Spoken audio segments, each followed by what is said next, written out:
Vamos a empezar con el problema del área. Y para comenzar con el problema del área, básicamente, eh, vamos a estudiar un problema de alguna manera un poco más sencillo. Inicialmente, vamos a considerar el problema de hallar el área de una figura como esta, de, bueno, básicamente una región como la que tenemos ahí a la derecha, que es una región triangular. Básicamente esto está definido por la gráfica de una recta y todo sobre un intervalo cerrado.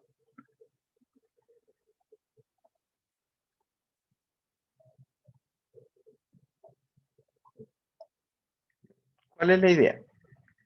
Supongo que tenemos nosotros un intervalo y una función definida sobre él, sobre ese intervalo. Vamos a hacer una partición del intervalo. Hacemos acá una partición del intervalo. Por ejemplo, en este caso dividimos el intervalo en tres partes iguales. Cada uno de los subintervalos todos tienen el mismo ancho. Y ahora vamos a proceder calculando las imágenes de los extremos derechos de los subintervalos.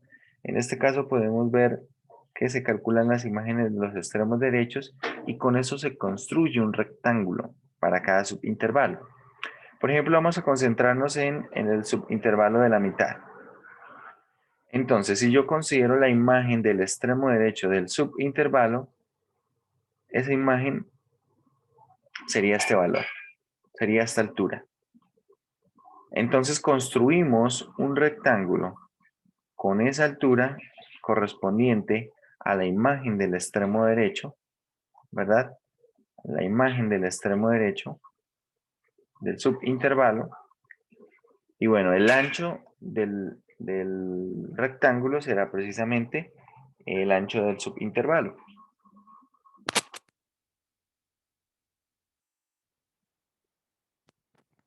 Una vez construimos entonces estos rectángulos, uno para cada subintervalo, lo que podemos obtener acá es una aproximación al área que queremos hallar. ¿Sí? En este caso, bueno, podemos ver que esto es una sobreestimación de esa cantidad de área, es decir, es más grande que el área que queremos hallar, pero bueno, es una aproximación. Para escoger la altura del rectángulo, podríamos escoger extremos derechos como vimos acá, o dentro de los subintervalos podríamos escoger, por ejemplo, los puntos medio. Si nosotros escogemos los puntos medio del intervalo, del subintervalo, calculamos su imagen y a partir de esa altura construimos rectángulos, ¿vale? Construimos básicamente estos rectángulos con la imagen de los puntos medios. Entonces tendríamos otra aproximación a ese problema de área. Obtendríamos otra aproximación al área que está bajo la curva. Es decir, podemos hacerlo con puntos medios, con extremos derechos o con extremos izquierdos, como se puede ver en la tercera gráfica. En cualquiera de los tres casos tenemos una aproximación. El primer caso, podemos ver que hay partes del área que no están cubiertas, pero hay otras partes que están sobrando. Podemos ver eso. En lo que viene siendo el segundo caso, podemos ver que hay partes del área de los rectángulos que está sobrando. Y en el tercer caso podemos ver que hay parte del área que no está cubierto por los rectángulos. Entonces en estos casos tenemos en el segundo una sobreestimación, en el tercero una subestimación y bueno, en el primero puede ser que tengamos una buena estimación.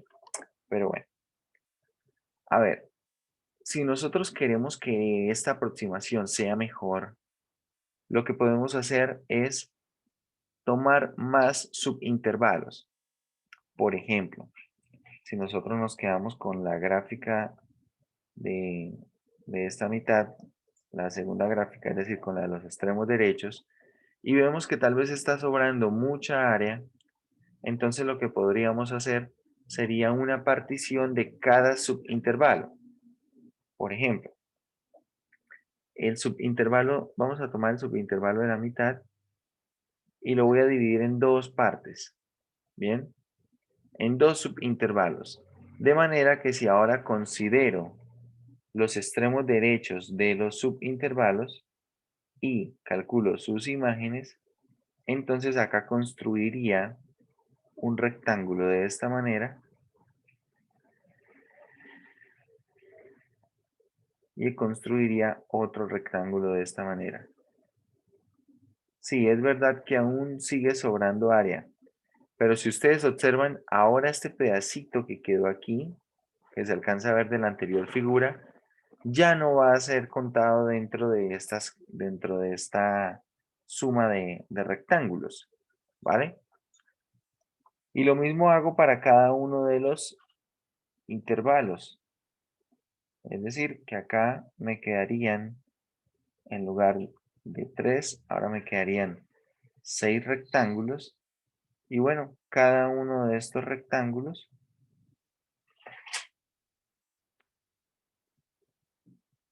cuando sumo el área de cada uno de estos rectángulos, entonces esto me va a dar una aproximación para el área que quiero hallar, que ahora es mejor que la que teníamos antes, ¿cierto? Porque pueden ver ahora hay unos pedacitos de área que antes sobraban y ahora ya no están ahí dentro de los rectángulos.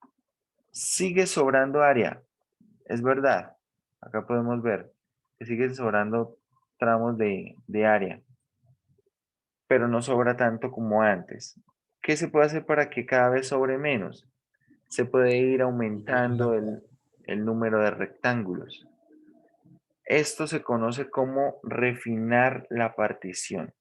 Bien, lo que se hace precisamente del intervalo AB inicialmente es una partición, ¿vale? Lo que se hace es una partición. Entonces, para que tengamos una mejor aproximación, la partición cada vez debería tener más y más rectángulos. Si se considera esto con más y más rectángulos, entonces lo que estamos haciendo es que la aproximación cada vez sea mejor. Bien, bueno, esto mismo lo vamos a hacer con cualquier función, básicamente. Con cualquier función vamos a hacer esto. Necesitamos algunos objetos. ¿Qué objetos necesitamos definir? Entonces veamos. Si tenemos acá el intervalo cerrado AB y nuestro problema es hallar esta cantidad de área A definida bajo la gráfica de la curva de f de x, donde f de x debe ser continua y debe ser positiva, definida sobre el intervalo AB. Entonces necesitamos que ocurra eso, que sea de esta manera la función. Necesitamos luego algunos elementos que serán los elementos de la partición, básicamente estos elementos que van a dividir todo el intervalo. Estos elementos se conocen como elementos de la partición, lo que viene siendo x1, x2, por acá tendríamos el x3, etc.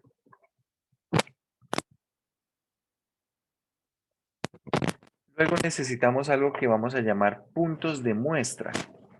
Estos puntos de muestra que los vamos a denotar como unos x sub i asterisco, estos x sub i asterisco pueden ser los puntos medios como está acá o como habíamos visto nosotros puntos extremos derechos o extremos izquierdos de cada subintervalo. Son puntos de muestra en cada subintervalo.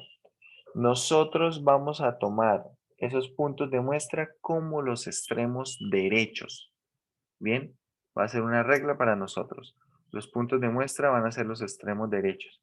Y luego lo que se hace con esos puntos de muestra es calcular las imágenes de los puntos de muestra para considerarla como la altura del rectángulo definido precisamente en dicho subintervalo y se construyen esos rectángulos. ¿Cómo sería, por ejemplo, el área del primer rectángulo? El área del primer rectángulo sería la altura, que es f de x sub 1 asterisco, ¿cierto? Esa sería la altura por el ancho del intervalo, que sería delta de x. ¿Cómo sería, por ejemplo, el área del segundo rectángulo? Sería la imagen del punto de muestra por el delta de x, ¿cierto? Altura, base por altura. Y así sucesivamente, hasta llegar al último subintervalo, que sea el enésimo subintervalo, la imagen de x sub n asterisco por delta de x. Resulta que toda esta suma nos da una aproximación, esto es aproximadamente el área. ¿Qué tan buena es esa aproximación? Depende de la cantidad de subintervalos que nosotros construyamos, ¿vale? Que nosotros consideremos. Profe, una Sí, preguntita. señor. Y Cuénteme. con nosotros, sí, ya nos mostró cómo se veían los rectángulos. Entonces, supongamos en esta función, ¿cómo los dibujaríamos exactamente? Es lo que no he logrado entender. A ver, vamos a mirar en GeoGebra, precisamente. A ver, creo que pronto puede ser que así sea más claro y respondamos de una vez la pregunta que está haciendo. Si no se responde la pregunta, es decir, la pregunta se mantiene, me lo comunica y pues miramos, ¿vale? A ver, voy a tomar aquí una función. Básicamente la función va a ser, ahora vamos a construir esta función. Vamos a poner 0.5x a la 4 menos 3 veces x al cubo más 2x al cuadrado más 10x menos 1. Así. Vamos a tomar esta función. A ver, vamos a ver. A ver, voy a cambiarle acá algo para que podamos trabajar con ella. A ver, un momento. Me gusta la forma que tiene la curva, pero voy a cambiarle mejor algo aquí. Voy a ponerle aquí directamente x al cubo.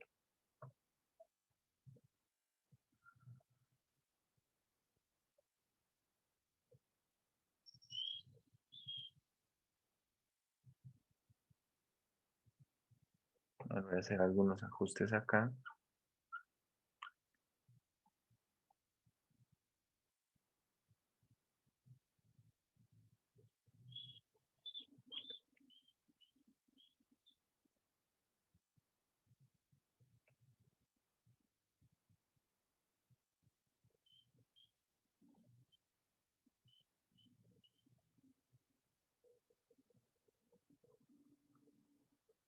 Vamos a dejarla de pronto así.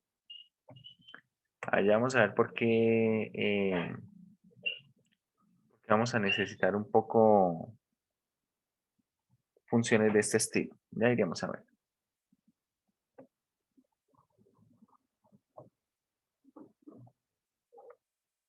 Voy a poner por aquí. Voy a subir esto un poco más.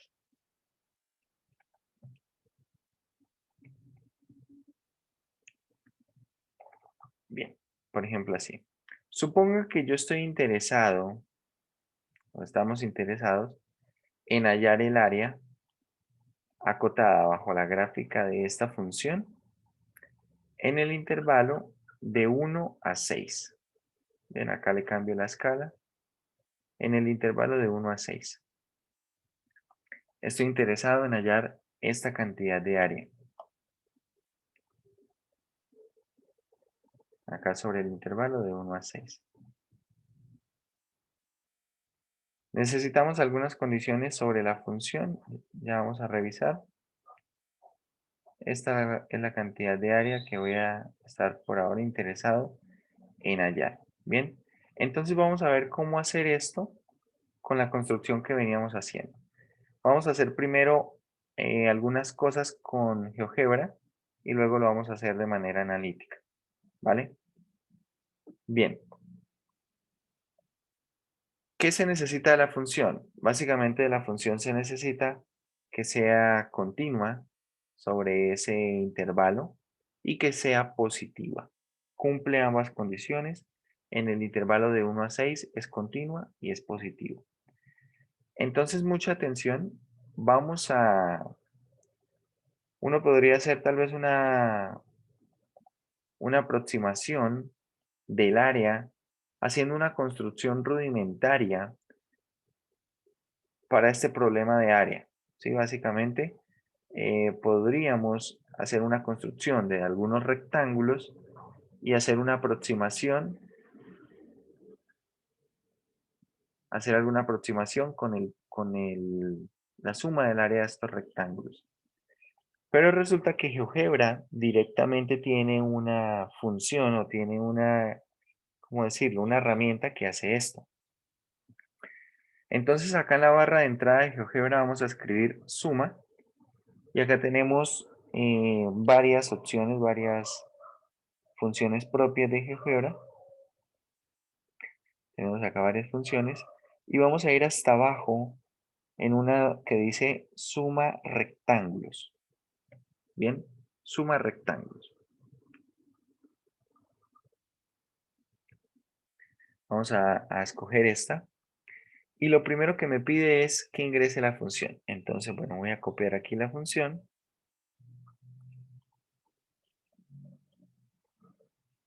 Copiamos la función. Vamos acá. Ponemos la función. Y ahora mucha atención a lo que me pide.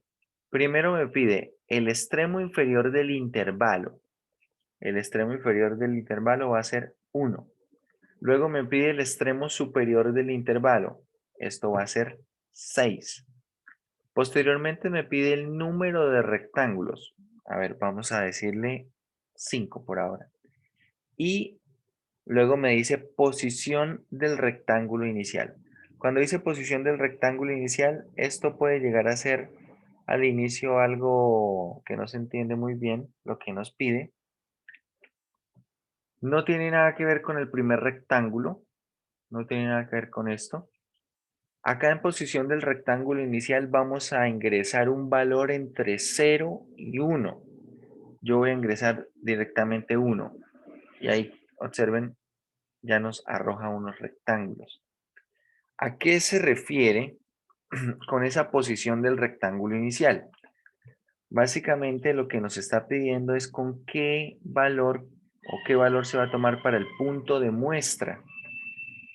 Suponga que cuando se considera un rectángulo, o bueno, un intervalo acá, GeoGebra básicamente lo que le está diciendo, cuando le dice número de rectángulos, le está diciendo en cuántos subintervalos quiere que divida todo esto, ¿vale? Y cuando le dice la posición o le pide la posición del rectángulo inicial, lo que está pidiéndole es con qué punto de muestra se va a trabajar. Entonces, claro, él está tomando 0 como el extremo izquierdo y 1 como el extremo derecho. Como yo le di 1, quiero que observen esto acá, yo le di 1 allí en GeoGebra, entonces él está trabajando, miren los rectángulos, lo construyó con el extremo derecho. Miren, por ejemplo, el rectángulo en el intervalo de 1 a 2. ¿Qué punto está sobre la recta? La imagen, ¿cierto? El punto que básicamente que cae sobre la imagen de quién? De 2. Este punto 2, f de 2, es el que está cayendo sobre la curva. Es decir, se está utilizando el extremo derecho para calcular la altura de ese rectángulo. Bien. Y con esto, con el ancho del rectángulo, entonces se está construyendo, el ancho del intervalo, perdón, se está construyendo el rectángulo. Y eso en cada uno de los casos, observen, en el intervalo de 3 a 4. En el intervalo de 3 a 4 se está tomando la imagen de 4.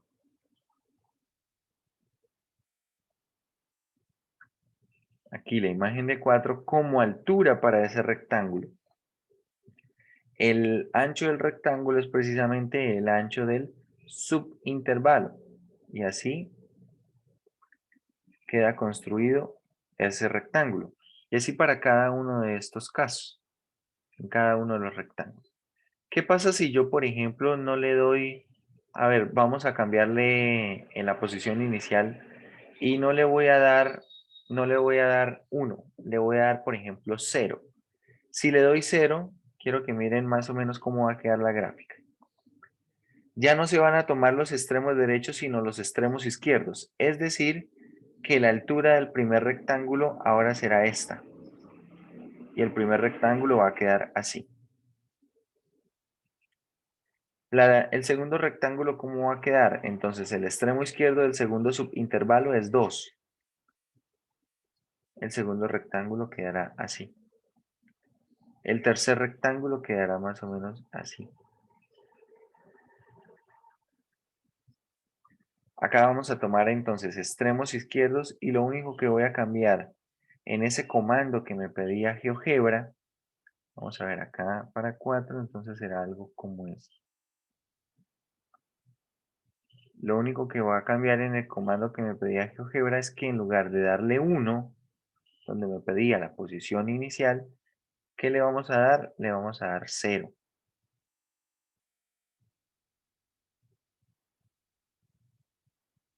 Y para medios es 0.5.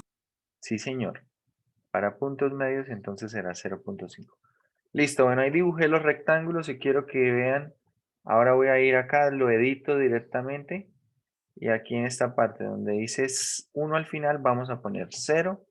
Aplicamos y ahí está. Son exactamente esos rectángulos que había dibujado. Bien, voy a ocultar mis dibujos, bueno, para que lo vean. Son esos rectángulos que había dibujado.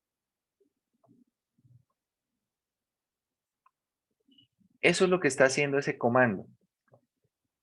Y bueno, si entonces estamos hablando del punto medio, vamos a poner 0,5 como dijo el compañero. Solamente voy a dibujar el primer rectángulo. Entonces, la imagen aquí del punto medio va a ser más o menos esta.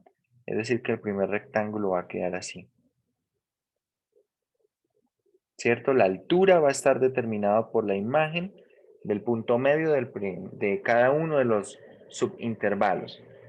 Entonces vamos a ir acá, editamos y vamos a poner 0.5. Acá es importante poner con punto porque vea que todas las entradas de este comando se están separando con coma. Si yo le pongo una coma, él entiende que hay una entrada más y no sabrá qué entrada es. Entonces esto es con punto. Y bueno, ahí más o menos está la imagen de ese rectángulo. Bien. Entonces ahora vamos a trabajar con este problema. Aquí lo vamos a ver de manera aproximada. A ver, voy a ir aquí y vamos a tomar, por ejemplo, qué sé yo, vamos a tomar 8 rectángulos y vamos a empezar con el extremo izquierdo. Bien, 8 rectángulos, extremo izquierdo, podemos ver que el área aproximada acá nos está dando de una vez la suma del área de los rectángulos, por eso se llama suma rectángulos. Entonces, con extremo izquierdo para 8 subintervalos, la aproximación de área nos está dando 176.49. ¿Vale? Ahora vamos a tener la misma cantidad de rectángulos, pero vamos a ponerle el extremo derecho. Y nos está dando con extremo derecho 8 subintervalos, nos está dando 184.31. Vamos a ver con punto medio. Punto medio y 8 subintervalos. Este 8 aquí no lo estoy cambiando. Vamos a cambiar entonces solamente esto por 0.5. ¿Y cuánto nos da? Nos da 181.99. 181.99. Como pueden ver, el de punto medio es un valor que se mantiene entre el de extremo izquierdo y el de extremo derecho.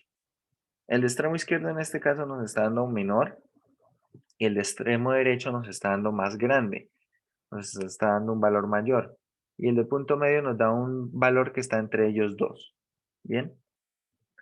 Hay casos en los que esto cambia. De pronto el de extremo izquierdo nos puede dar algo más grande, de pronto el de extremo derecho nos da menor, etc. Vamos ahora a hacer esto mismo, pero vamos ahora a tomar 20 subintervalos. No sé si lo estén haciendo ustedes también en GeoGebra. Si de pronto lo están haciendo en GeoGebra, hagan los cambios y me dicen cuánto da esto.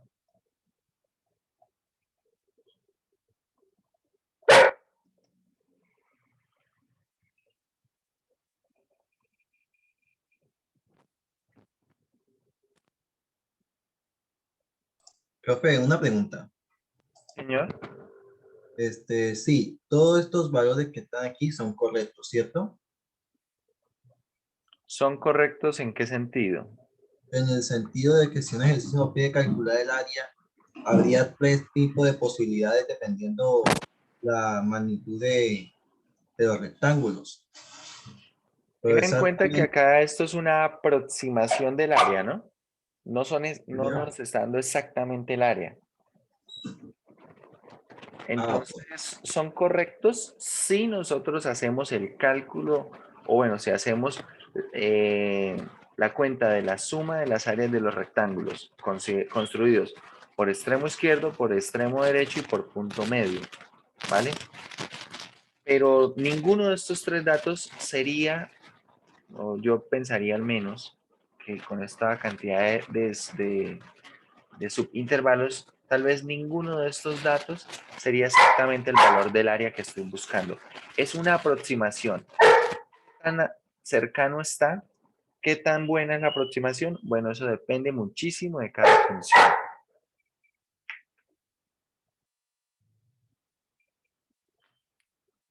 A ver, vamos a editar aquí directamente. Y bueno, aprovechando que tenemos acá punto medio, entonces lo único que voy a hacer es que voy a cambiar este 8 por 20. Cambio ese 8 por 20 y ahora voy a tener 20 subintervalos de una vez. Bien, estos 20 subintervalos vamos a aplicar. Acá podemos ver 20 subintervalos. ¿Y qué ocurrió con el área? Veamos. El área nos dio 181.54. Esto es una aproximación para punto medio, ¿vale? Acá estamos con punto medio 181.54. Voy a editar aquí esta entrada y voy a cambiar. Vamos a ir primero por extremo izquierdo. ¿Listo? Por extremo izquierdo con 20 subintervalos, ¿qué valor nos da? Nos da 179.73. Y ahora vamos a ver con extremo derecho. Con extremo derecho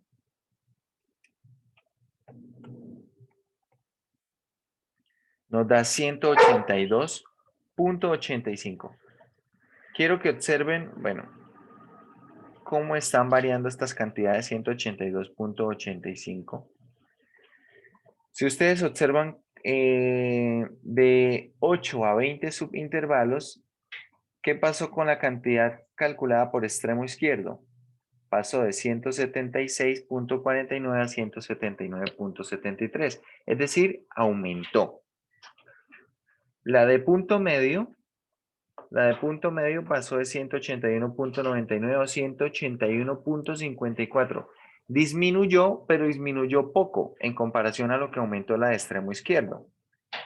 La de extremos derechos pasó de 184.31 a 182.85. Disminuyó, pero disminuyó más que lo que varió la de punto medio. Es decir, realmente lo que podemos esperar también en varios casos o en muchos casos es que las variaciones de extremo izquierdo y extremo derecho sean más grandes que las variaciones que se encuentren para los puntos medio, porque los puntos medio de alguna manera están manteniendo una mejor aproximación todo el tiempo. Casi siempre, en casi todos los casos ocurre así. ¿Y por qué mantienen una mejor aproximación? Bueno, vamos a mirar por aquí. Por ejemplo, vamos a volver a punto medio, que tenemos extremo derecho. Como pueden ver ahí en la de extremo derecho, lo que ocurre es que tenemos partes donde sobra, ¿cierto? Sobra área y otras donde falta. Pero con punto medio eso ocurre en todo lugar.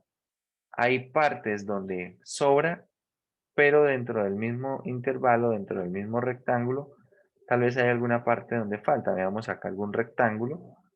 Entonces, acá podemos ver, hay del rectángulo, hay parte del área que me está sobrando, ¿cierto? Que me está sobrando, pero a la vez hay alguna parte más o menos correspondiente que me está faltando.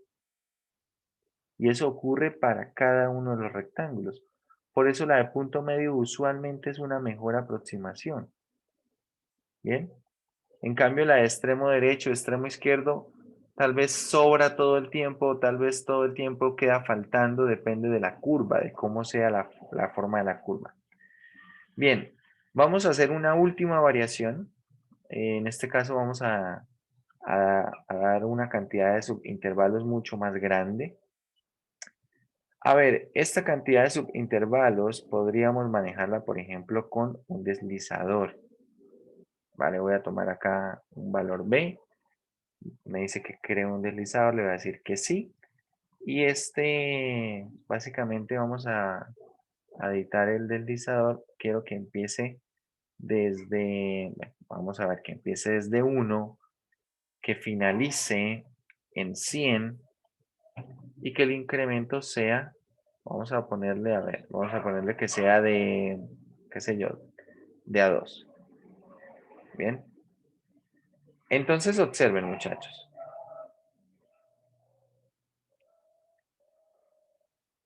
Nosotros acá tenemos, con este deslizador, quiero que miren los resultados.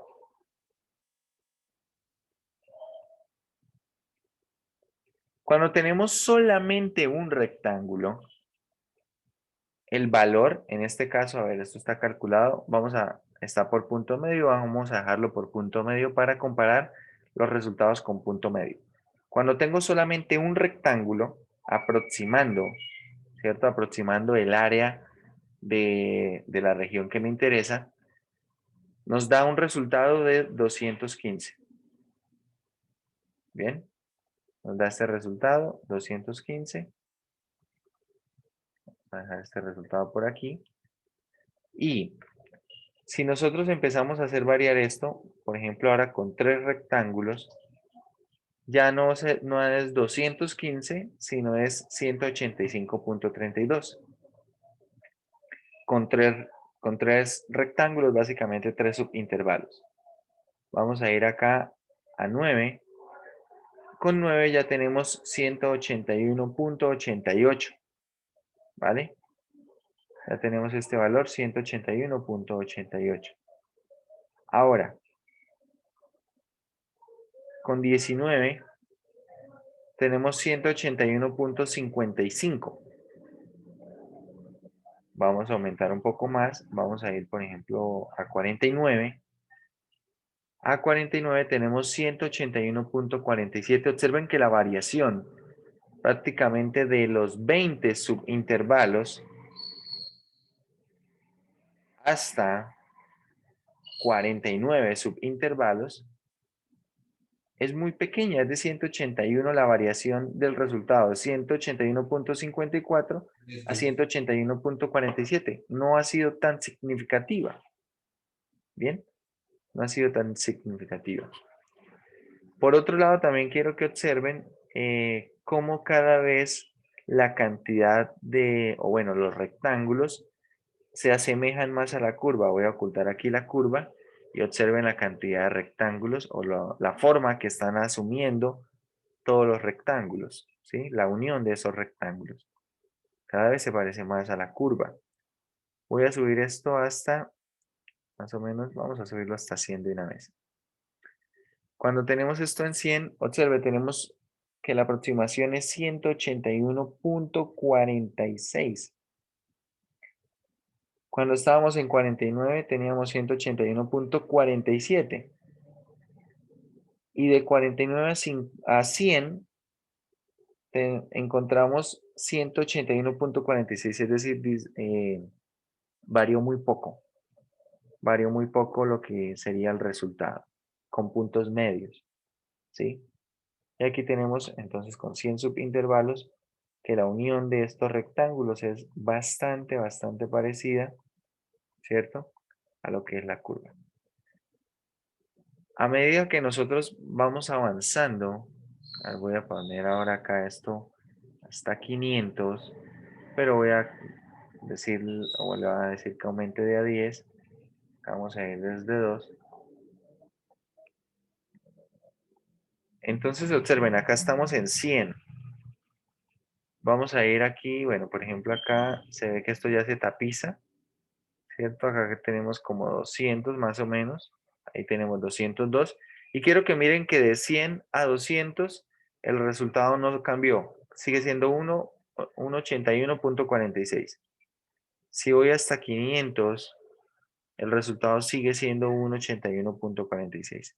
Cuando tenemos 500 subintervalos, podemos ver que la suma de los rectángulos se ajusta muy bien al área que queremos hallar.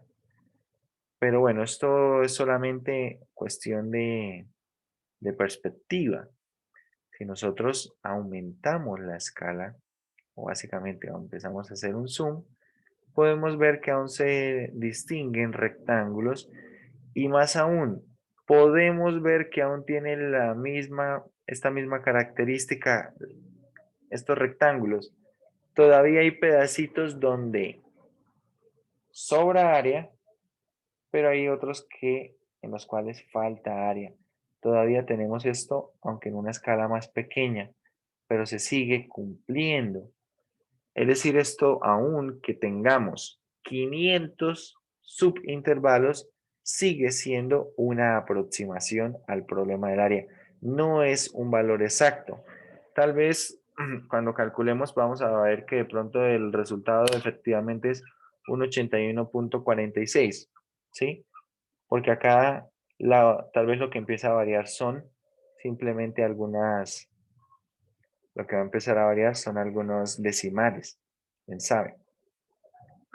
Pero bueno, en esto consiste el problema del área. Podemos ver que entonces con punto medio la variación tal vez no es tan grande. Vamos a editar aquí, vamos a tomar por ejemplo extremo derecho. Y bien, con extremo derecho, miren lo que pasa con el extremo derecho. Bueno, voy a borrar, bueno, vamos a dejar por ahora estos resultados. Observen, con extremo derecho, dos subintervalos. La suma de las áreas de los rectángulos es 180.16. 180.16 para extremo derecho. Antes era 184 en 8 subintervalos, 182 en 20. Es decir, que acá empieza más abajo. Y bueno, acá vamos de una vez a 12 subintervalos.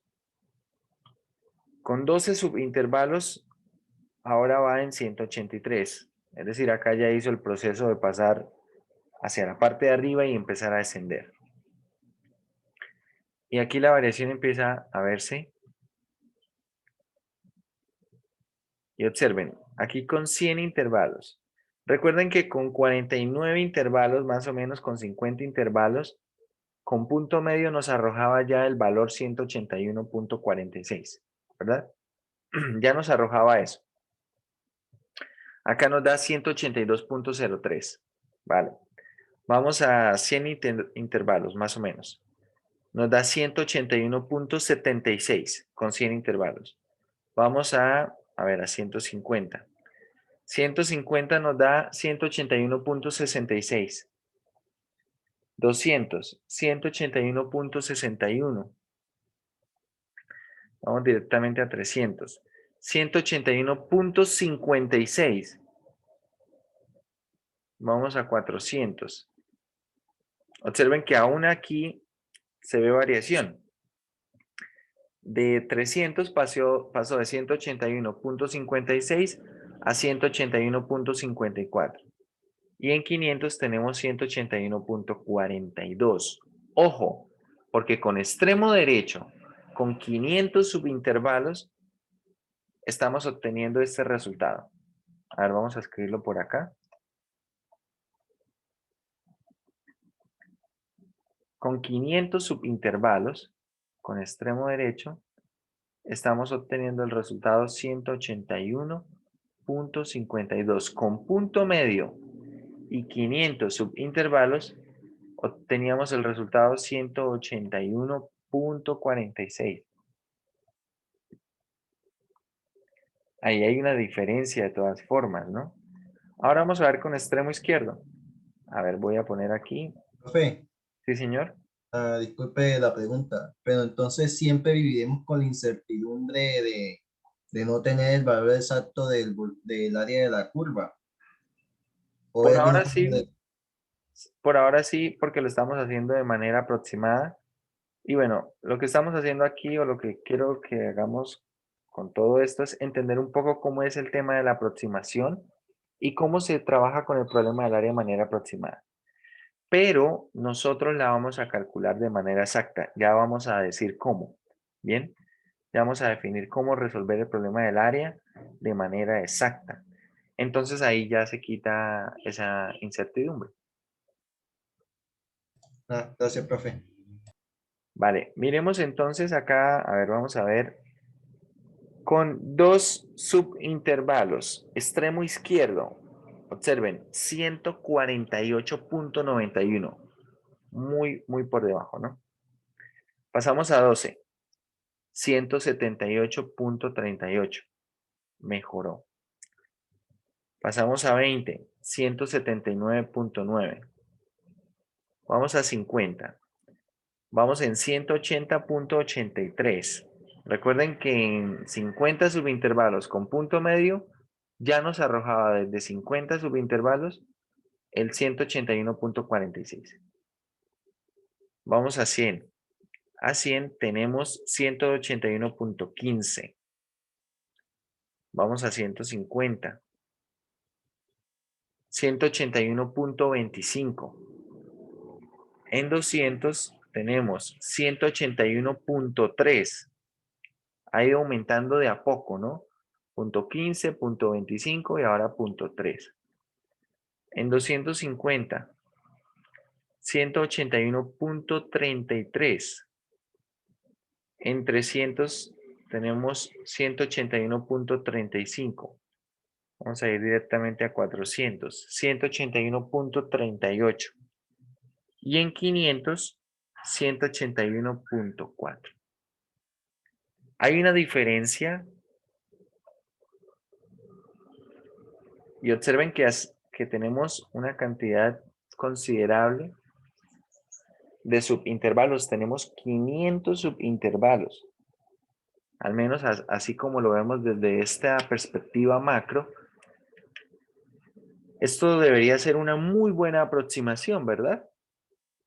Pero si vemos los resultados, con extremo izquierdo, punto medio y extremo derecho, tenemos todavía mucha distancia entre algunos resultados. Por ejemplo, entre extremo izquierdo y extremo derecho tenemos 1.2. Bueno, tenemos, perdón, 0.12.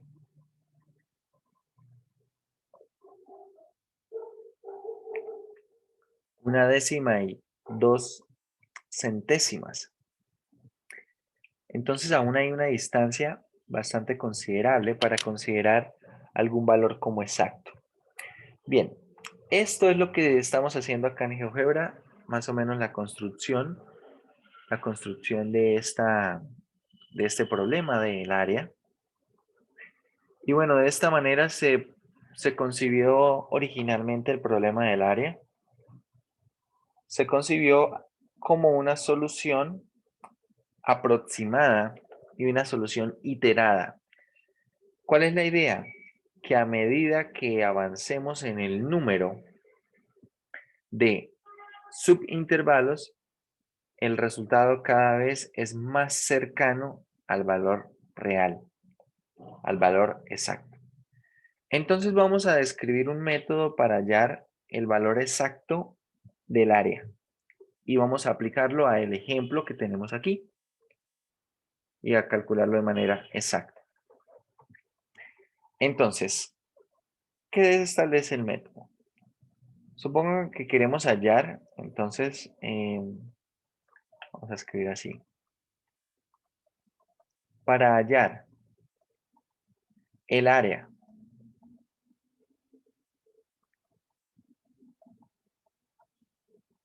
acotada entre la gráfica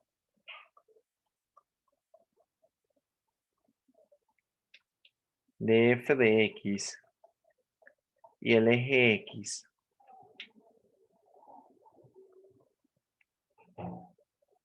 donde, o bueno, vamos a poner de esta manera. Para hallar el área acotada entre la gráfica de f de x y el eje x sobre un intervalo AB cerrado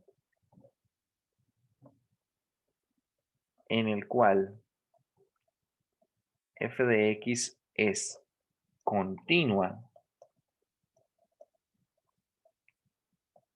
y f de x es mayor o igual que 0,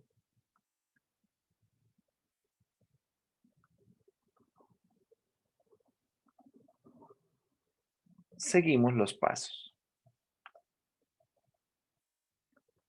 Vamos a ver los pasos que vamos a seguir. A ver, más adelante vamos a poder quitarle la condición de continuidad.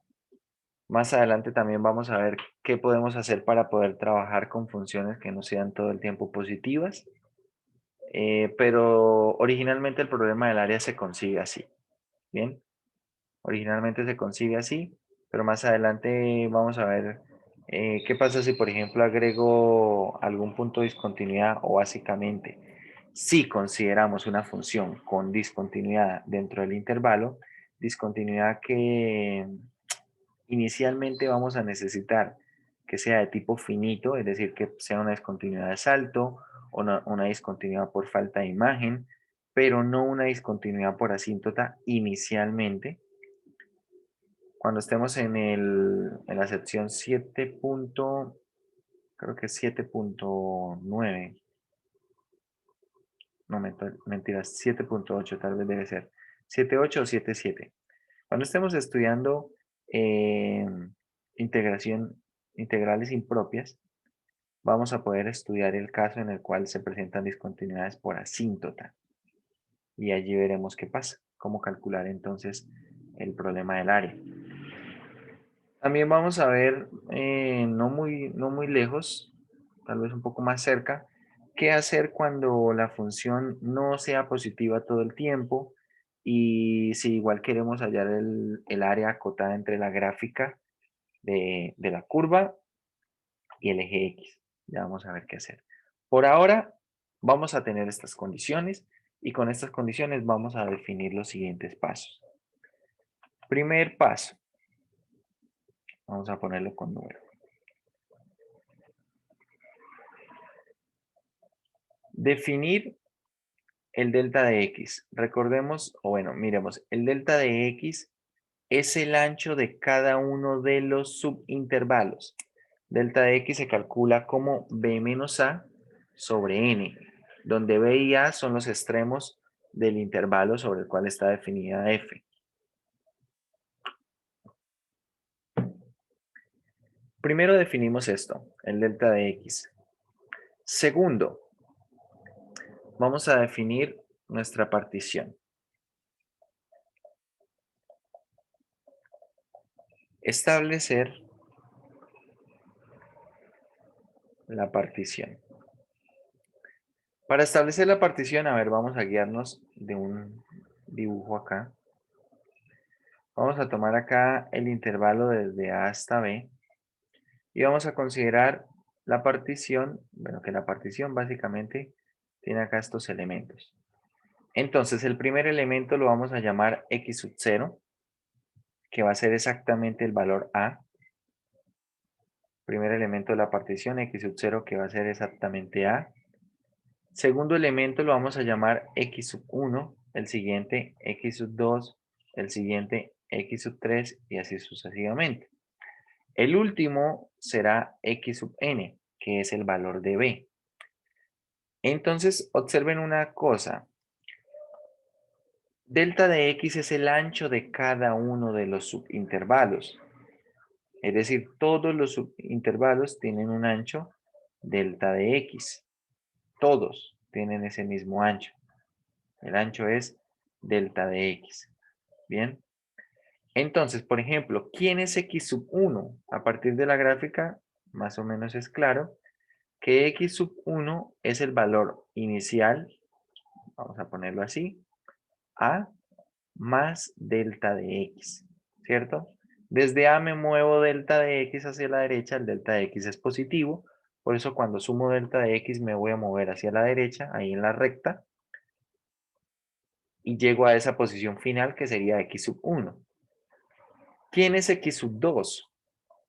Es el anterior, x sub 1, más delta de x. Desde x sub 1 me muevo delta de x.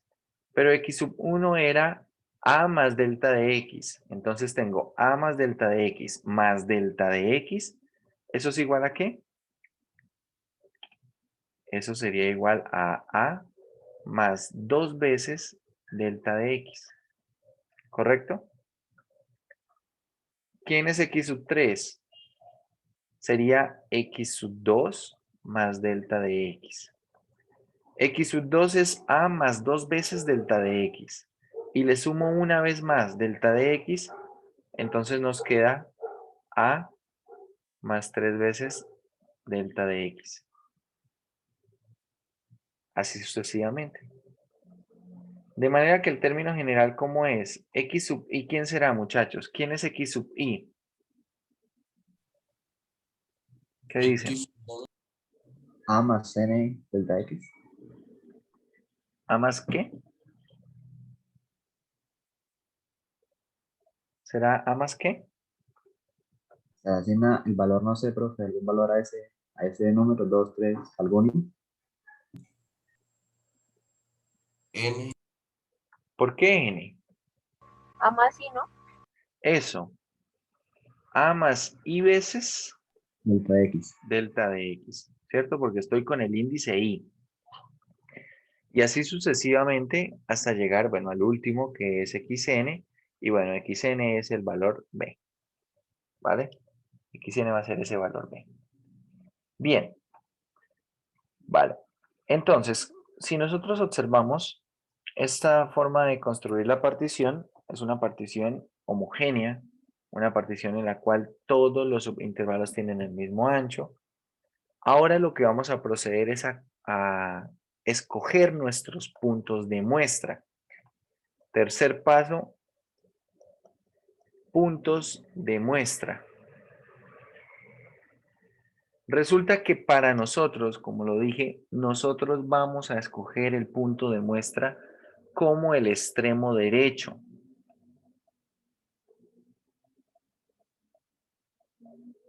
Es decir, si en un trabajo, si en un examen, les digo que hallen el problema del área usando este método, usted lo va a hacer usando el extremo derecho.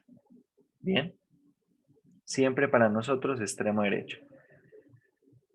Hemos visto que hay ciertas diferencias entre el extremo derecho, extremo izquierdo y punto medio. Pero la idea es que cuando la partición se hace más fina y la cantidad de subintervalos tiende a infinito, la verdad es que los tres resultados van a dar exactamente lo mismo. ¿Qué pasa? Que con extremo derecho o con extremo izquierdo vamos a tener que hacer menos cuentas que con punto medio. Es la verdad. Con punto medio las cuentas van a salir un poco más largas. Entonces, por eso directamente vamos a decidir extremo derecho y así lo vamos a manejar. Entonces, observen en la gráfica que tenemos acá.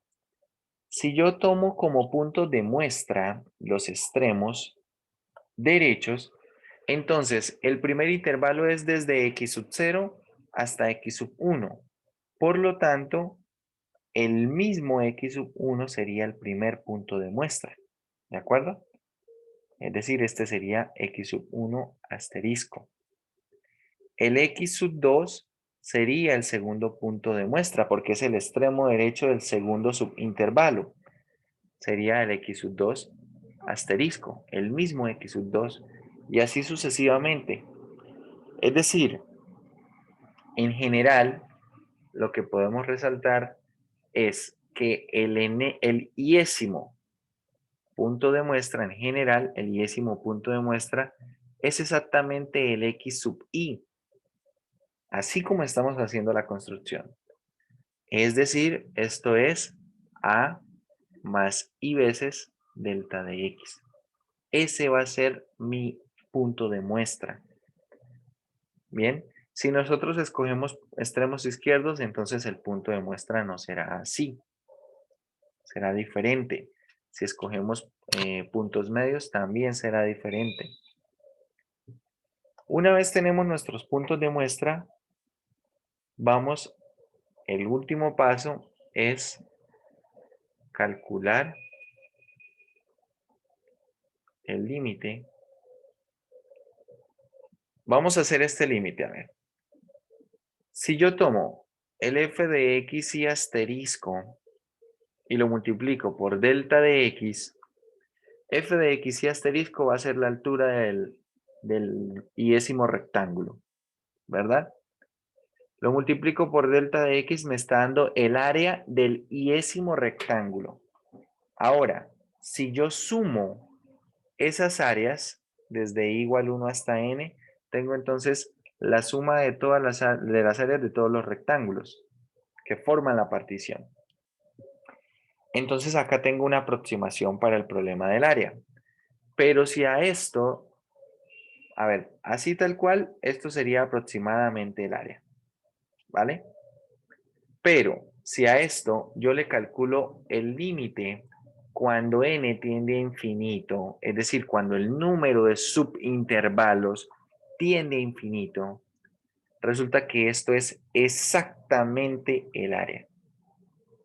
Esto será exactamente el área. De esta manera vamos a calcular el área de manera exacta.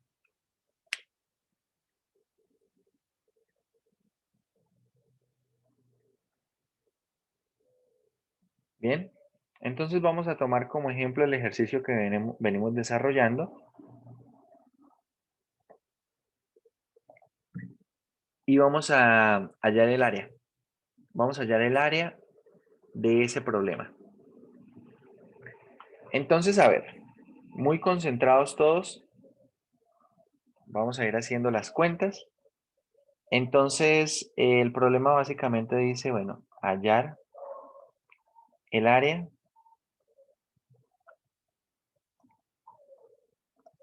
bajo la gráfica de, a ver, ¿cómo es la función? F de x, miremos acá en GeoGebra cómo pusimos esta función.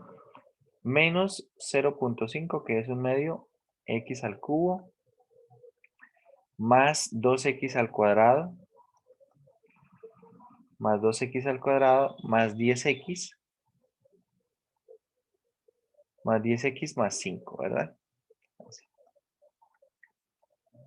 Esto sobre el intervalo de 1 a 6. ¿Intervalo de 1 a 6 estamos tomando? Sí. Sobre el intervalo de 1 a 6. Bien. Quiero hallar el área bajo la gráfica de esa curva sobre este intervalo. Entonces, a ver, los pasos que acabamos de describir no es necesario que se sigan al pie de la letra. Estos pasos son para la construcción del problema. Bien, pero la verdad solamente me interesan dos cosas. Definir el delta de x, definir el xy asterisco, es decir, el punto de muestra, y luego calcular este límite. ¿Vale? Una vez tenemos claro el panorama, entonces es muy sencillo, o mucho más sencillo de lo que tal vez se Profe, puede llegar a pensar. Señor, una preguntita. El XY puede ser cualquier punto en ese intervalo, ¿cierto? O sea, no tiene que ser uno exactamente. no tiene que ser exactamente el extremo derecho. El punto de muestra, como se define, o sea, puede ser cualquier punto, pero nosotros vamos a tomar el extremo derecho. O sea, nosotros vamos a fijar como regla que nuestro punto de muestra va a ser el extremo derecho, ¿sí? No es que si se toma otro valor no funcione o no quede bien definido. No, si se toma otro valor, también se puede. Si se toma extremo izquierdo o si se toma punto medio, también se puede, también quedaría bien definido. Pero entonces, para no entrar un poco como en la ambigüedad de que cada cual tome algo diferente, entonces nos vamos a poner de acuerdo y nosotros vamos a tomar, para resolver problemas como esto, extremo derecho. Bien. A ver, ¿quién es el delta de x? El delta de x será 6 menos 1 sobre n. ¿Vale? 6 menos 1 sobre n, es decir, esto va a ser 5 sobre n. Ese es nuestro delta de x. ¿Quién es nuestro punto de muestra? X y asterisco. ¿Quién es? Como vimos, esto era a más i veces delta de x, donde a era el extremo izquierdo de este intervalo. Es decir, el delta de x es 1 más i veces el delta de x, 5 sobre n. Bien, vamos a trabajar entonces de esta manera. Bueno, podemos escribirlo así o podemos escribirlo como 1 más 5i sobre n. Podemos escribirlo así. Y ahora, pues vamos a calcular el límite. Luego, entonces lo que vamos a hacer es calcular el límite. A ver, pero antes de calcular el límite, para este caso yo a veces les recomiendo que hagan un paso intermedio. Ese paso intermedio que sea calcular aparte lo que es el f de x y asterisco. ¿Por qué? Porque a veces requiere varias cuentas y ir haciendo las cuentas en la escritura de todo el límite, pues gasta un poco más de tiempo solamente por la escritura de esto, ¿no? Límite y sumatoria varias veces hasta completar la cuenta del f de x y asterisco. Entonces vamos a calcular acá este f de x y asterisco. Es decir, vamos a calcular la imagen de 1 más 5i sobre n. Y veamos cuánto da esta imagen. A ver, ¿esta imagen qué será? Esta imagen será entonces, ven, menos 0,5 que es un medio, ¿no? Menos un medio de 1 más 5i sobre n elevado al cubo. Más 2, 1 más 5i sobre n elevado al cuadrado. Más 10 veces 1 más 5i sobre n y todo esto más 5. Bien, todo esto más 5. Entonces vamos a hacer esta cuenta. A ver, acá tenemos menos un medio que multiplica a quién. ¿Cómo es un binomio al cubo? Es el primero al cubo, 1, más 3 veces el primero al cuadrado por el segundo. Quedaría 15i sobre n. Más 3 veces el primero por el segundo al cuadrado. Quedaría 75 i cuadrado n cuadrado. Y más el segundo al cubo. 125 i al cubo sobre n al cubo. Bien. Ahora vamos a resolver esto elevado al cuadrado. ¿Cómo es el cuadrado? Bueno, es el primero al cuadrado, 1 más el doble producto, que será 10i sobre n, más el segundo al cuadrado, 25i cuadrado sobre n cuadrado. Y bueno, voy a seguir escribiendo esto en la siguiente línea, más 10 veces 1 más 5i sobre n, todo esto más 5, ¿vale? A ver, ahora lo que quiero es agrupar, vamos a agrupar lo que tiene que ver con, por ejemplo, i al cubo. Entonces, ¿qué aparece de todo esto? ¿Qué aparece con i al cubo? Solamente esto que está acá, ¿verdad? Solamente esto que está acá. Lo voy a escribir así. Voy a escribirlo como menos. Primero lo que va a ser esta parte numérica, 125 medios. Voy a escribir acá 1 sobre n al cubo. Bien. Y acá por i al cubo. Voy a escribirlo así. ¿Vale? Ahora, ¿qué de todo lo que aparece acá, qué tiene algo con i cuadrado? Con i cuadrado aparece por acá este señor y aparece este otro señor que está acá. Bien, recordar multiplicar, por supuesto, por estas constantes que están aquí afuera de los paréntesis. Entonces veamos. Tenemos, ¿vale? Por acá vamos a tener con i cuadrado. Voy a hacer acá la cuenta un poco aparte porque nos queda menos 75 medios, ¿cierto? Y observen que acá tengo algo común, i cuadrado sobre n cuadrado, ¿no? Entonces, menos 75 medios y aquí queda más 50. ¿Eso qué sería? Eso sería 25 medios positivo. Hagan la cuenta y verán que es así. 25 medios positivo. Es decir, que al agrupar lo que tiene i cuadrado, va a quedar más 25 medios 1 sobre n cuadrado por i cuadrado. ¿Bien? Ahora, lo que tiene i, aparece por acá alguien, por acá aparece otro y por acá aparece otro.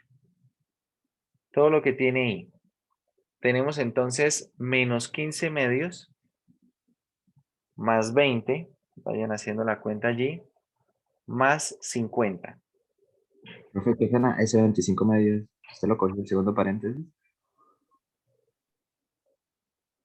El 25 medios del i cuadrado.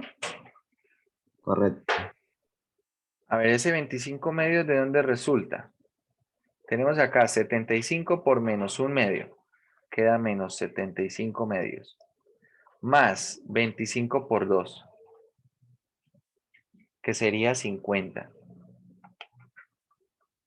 ¿Cuánto es eso? 25 medios. De ahí de dónde resulta.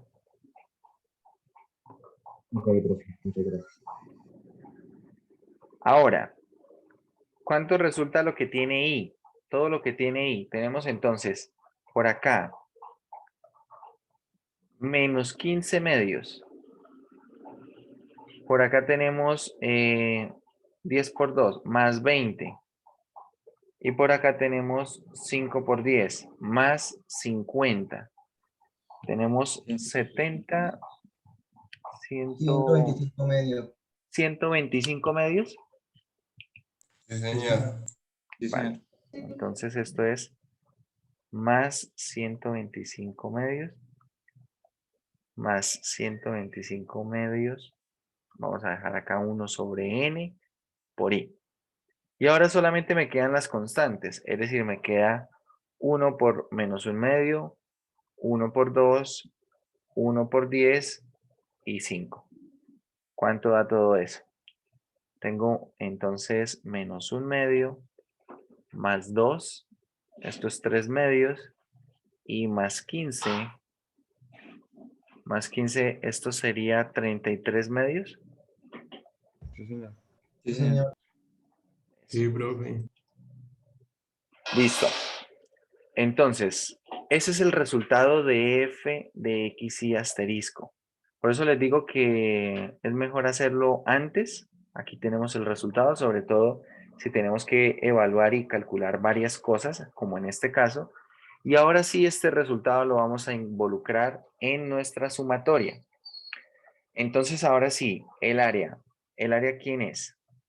El área va a ser el límite cuando n tiende a infinito de la sumatoria desde i igual 1 hasta n de quién. Voy a poner en paréntesis lo que viene siendo el f de x y asterisco, es decir, tengo 125 medios, 1 sobre n al cubo por i al cubo más 25 medios, 1 sobre n cuadrado por i cuadrado más 125 medios, 1 sobre n por i más 33 medios.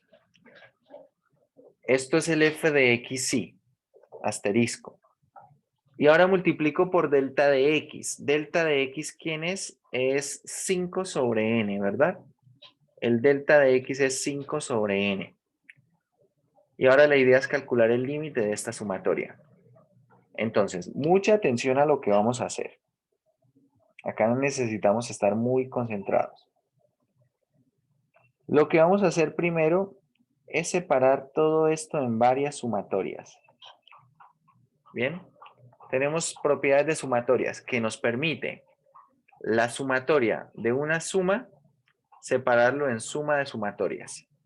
Bien, que nos permite sacar constantes de la sumatoria. Mucha atención, la sumatoria está variando sobre i.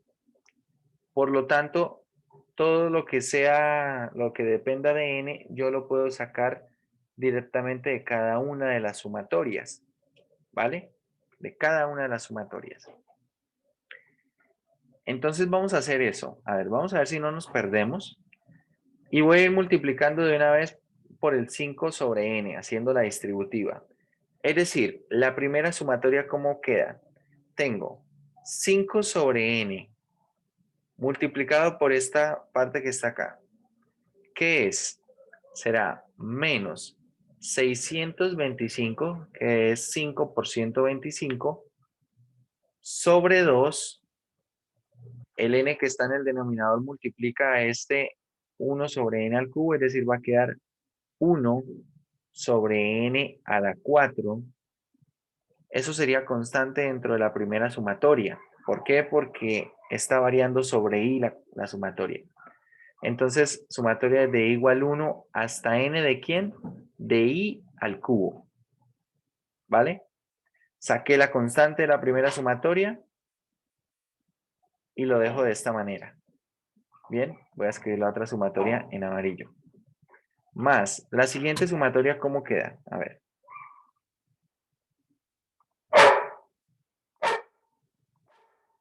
¿125 medios por 1 por n al cubo?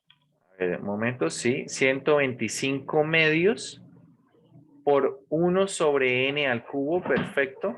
Sumatoria, ¿de qué? Y cuadrado. Y al cuadrado. Desde igual 1 hasta n de i cuadrado. Bien. Ahora voy a escribir la siguiente otra vez en blanco para ir separándola con colores y que se pueda identificar claramente. ¿Cómo queda la siguiente? 135 medios. 135 medios. 625. 625 medios, Eso, 625 medios. 1 sobre n al cuadrado, Perfecto. sumatoria que inicia en 1 hasta n de i. De ahí, perfecto. Y la última, ¿quién sería?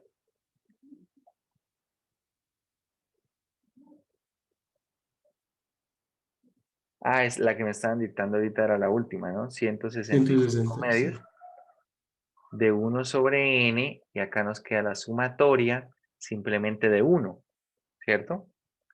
Cuando saco esto de la sumatoria nos queda ahí adentro solamente 1, ¿vale? Bien, cerramos todo esto, ¿sí? Todo esto que está acá dentro del límite. Y ahora lo que queda, muchachos, es usar las fórmulas que conocemos para calcular cada una de estas sumatorias. Bien, entonces empezamos. Límite cuando n tiende a infinito de menos 625 medios, 1 sobre n a la 4. ¿Y cuánto da la sumatoria de los cubos? N al N al cuadrado cuadrado de n más 1 por N más 1 al cuadrado sobre 4. Perfecto. Entonces esto es n cuadrado, n más 1 al cuadrado sobre 4. Así. La siguiente. Tenemos 125 medios, 1 sobre n al cubo. ¿Y la de los cuadrados cómo es? N por N más 1 Eso. por 2N más 1 sobre 6. Perfecto. Todo esto sobre 6. Siguiente. Tenemos 625 medios, 1 sobre n cuadrado. ¿Y la sumatoria de i quién es?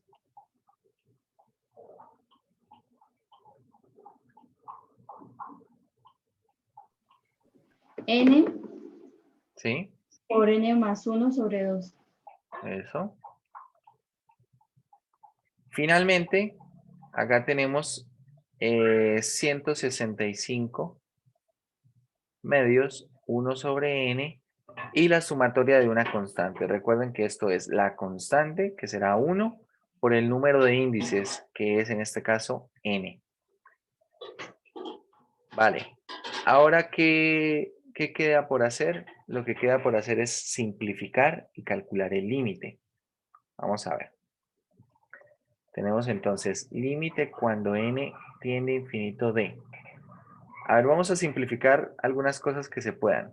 Por ejemplo, voy a operar las partes numéricas, ¿sí? Acá nos va a quedar menos 625 octavos. Menos 625 octavos. Acá, este n cuadrado se puede ir con se puede simplificar con una segunda potencia de este denominador, ¿cierto? Es decir, en el denominador simplemente va a quedar, ¿qué? N cuadrado. cuadrado. Y en el numerador va a quedar n más 1 al cuadrado. Que a ver, vamos a resolverlo de una vez para no hacer otro paso solo por eso, ¿vale? N más 1 al cuadrado, ¿quién es? Es n cuadrado más 2n más 1. ¿Bien?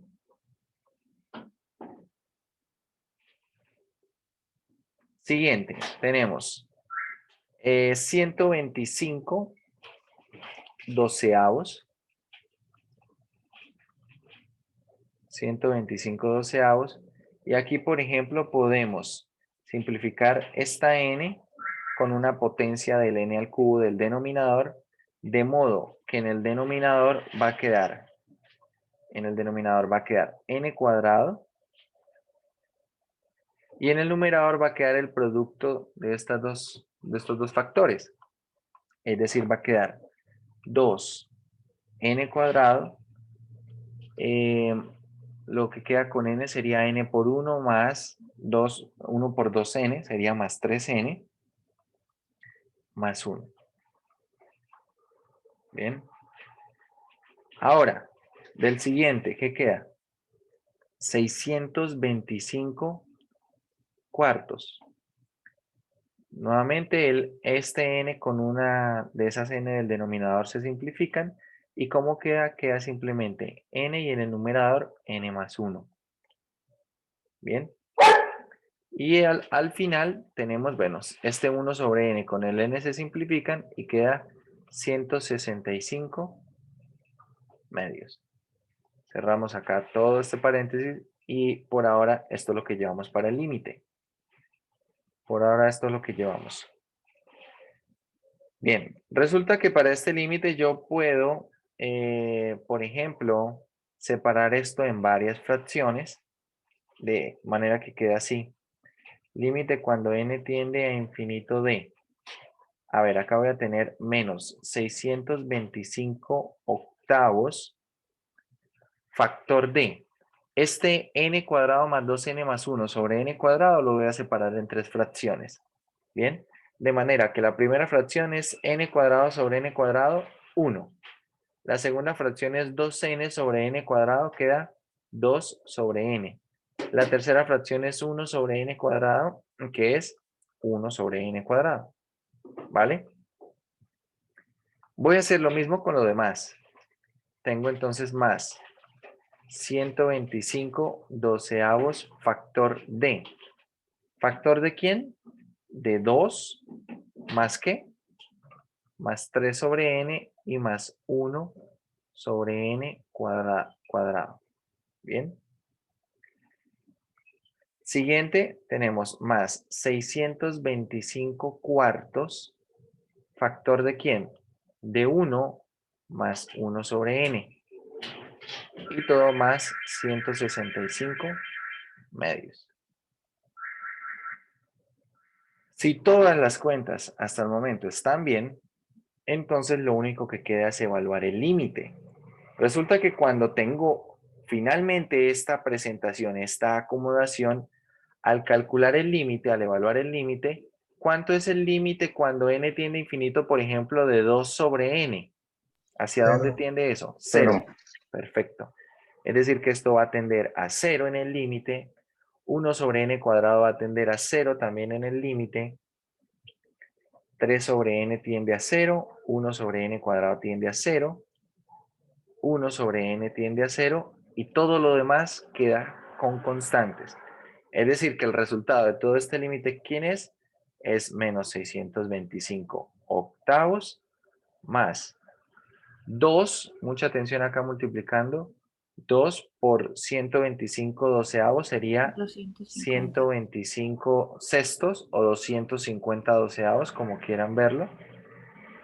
625 cuartos va multiplicado por 1. Y todo finalmente más 165 medios. Y ahora hagamos toda esa suma, muchachos. ¿Cuánto da? Miremos ahí en la calculadora. Tenemos entonces menos 625 octavos más 125 sextos más 625 Da cuartos. 181.45. 46. Y 165 medios.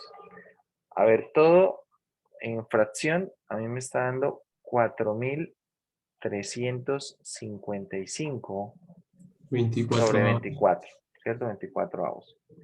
Que aproximadamente es 181.4583.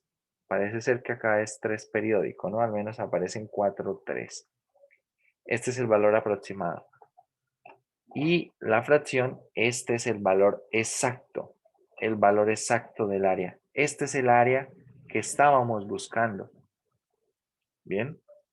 De esta manera hallamos exactamente el área que estábamos trabajando en GeoGebra.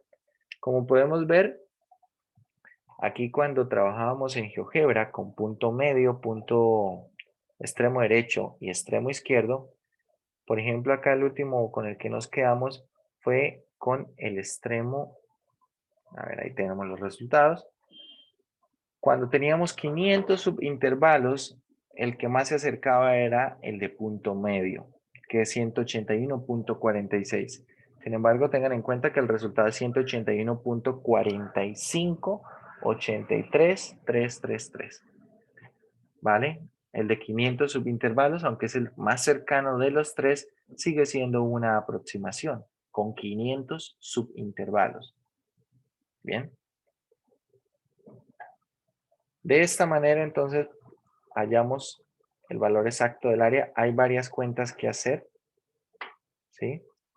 A ver, la verdad también les digo que este ejemplo es un ejemplo en el cual las cuentas son un poco más largas. ¿Por qué? Porque tenemos una función que tiene parte cúbica, cuadrática y lineal. Entonces, cuando realmente lo más largo que es trabajar con todo lo que tiene que ver el desarrollo primero de esta imagen, ¿cierto? Lo que es el f de x y asterisco.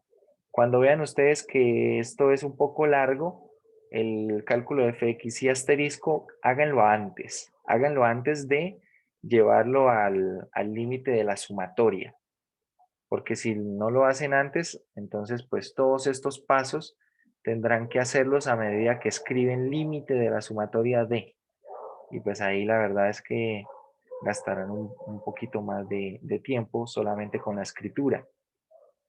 Bien, Profe, una preguntita. sí señor. ¿Y no hay como un procedimiento como más optimizado? O sea, este como el procedimiento largo, ¿no hay algo como más optimizado? Por ahora ese es el proceso.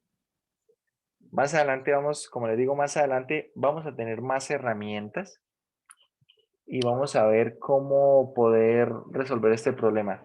Y la pregunta es si hay una forma más sencilla de hacer esto. La respuesta es sí.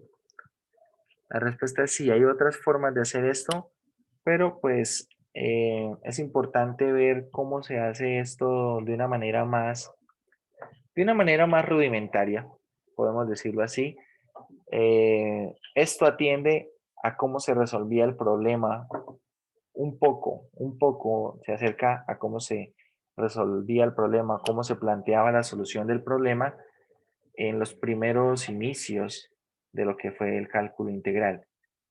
Hoy por hoy tal vez el problema del área se trabaja de otra manera, pero de todas formas es bien importante en cuestión de la teoría, en cuestión conceptual, de manera conceptual, entender cómo se resuelve este problema a través de aproximaciones y de hecho cuando se concibieron esas primeras ideas para el cálculo integral, no se tenían la herramienta de límites, es decir, la teoría de límites se desarrolló posteriormente. Es decir, realmente lo que se hacía era hacer procesos iterativos. Imagínense ustedes hacer toda esta cuenta con 500 subintervalos, pero a mano. Es decir, calcular exactamente quién es cada uno de los elementos de la partición, de los 500 elementos de la partición, ¿cierto? Calcular cada uno de los 500 elementos de punto de muestra, calcular cada una de las imágenes de esos 500 puntos de muestra y luego sí sumar todos esos resultados multiplicados por lo que viene siendo el ancho del intervalo, todo a mano, ¿no? Todo a mano, pues, háganse la idea que eh, cuando surgieron esas ideas, pues no se tenía ni siquiera calculadora. Hoy tenemos calculadora, tenemos computadoras, tenemos GeoGebra, tenemos un montón de cosas. Además, ahora tenemos, por ejemplo, para resolver este problema, tenemos muchas cosas, como que tenemos toda la notación de sumatoria, las propiedades de sumatoria, tenemos la teoría de límites para dar un valor exacto a esto. O sea, acá nos llevó esto, qué sé yo, no sé, 40 minutos, no sé cuánto llevamos planteando el problema de manera exacta. No sé cuánto nos toma.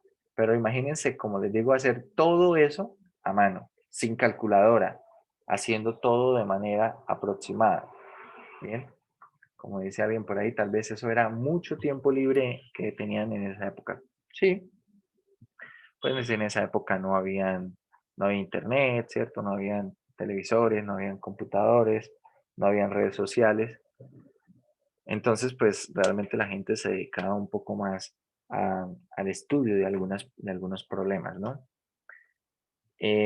Hoy por hoy tenemos muchos avances en lo que es la notación, lo que son las herramientas, y por eso este problema que hoy nosotros podemos resolver aquí con una cantidad finita de pasos, con una cantidad de pasos sin mucho trabajo. Bueno, sí es algo trabajoso, pero tampoco vamos a decir que fue algo muy trabajoso. Bien, hay que ir llevando los pasos.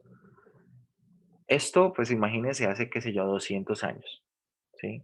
200 años pensar en cómo resolver este problema de manera exacta. No se tenía teoría de límites, ¿sí? Todo el tema de límites fue mucho después, fue posterior a eso. Bien. Bueno, De estos ejercicios, merece la pena, muchachos, que ustedes hagan algún otro ejercicio. De pronto, acá hay algunos ejemplos en el texto. Y bueno, tomen algún ejemplo, problemas del 29 al 42. Traten de plantearlo. Traten de hacer las cuentas.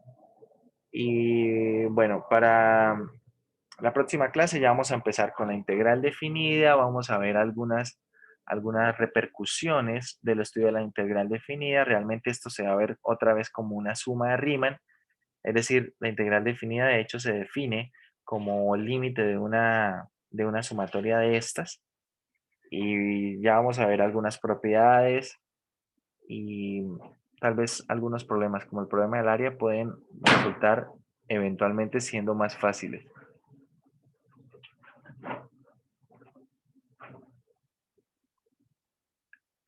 Vale, vamos a hablar entonces de eso. Voy a detener aquí la grabación.